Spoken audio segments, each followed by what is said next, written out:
Nay, tatay, maraming salamat sa lahat. Sa lahat. Kayo ang naging inspirasyon ng buhay ko. Sa inyo ako kumukuha, humuhugot, malakas. Anumang pagsubok ang pinagdaanan ko, nalampasan ko, basta tinawag ko ang pangalan nyo, kailan may tagumpay pa rin ang aking minimithi. Nanay, tay, 50 years old na ako. May sariling buhay, may pangarap. Dahil sa inyo, natuto ako kung paano manindigan sa sariling paa at kamay. Nay, salamat po sa lahat. Salamat, tatay. Ito ako ngayon, magse-celebrate ng 50 anyos. Salamat.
Happy birthday, Rick. This is it.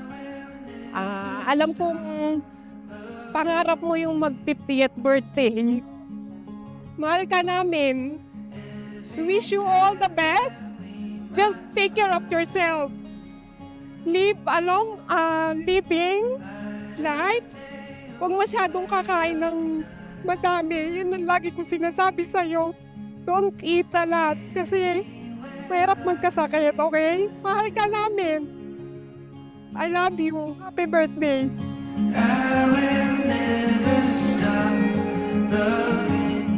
Happy birthday, Tito Rick.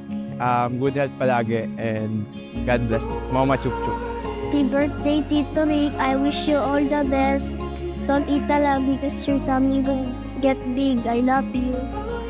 Happy birthday, Kuya Rick. And good health.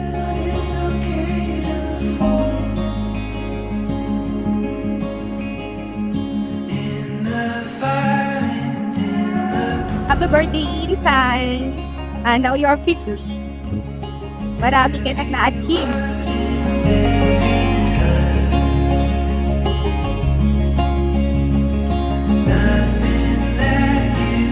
Okay, Rick, happy birthday.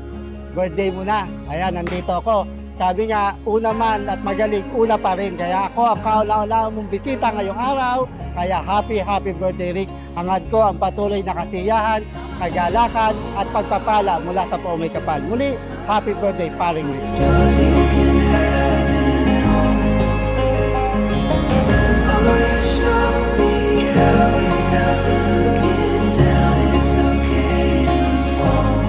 Kuya Rick, happy birthday. Napakarami mong bisita, pati ako nagulat na napakarami palang nagmamahal sa'yo. Talagang, actually nagulat talaga ako. Sabi ko talagang dinayo kanila, pinuntahan kanila, binigyan kanila ng panahon.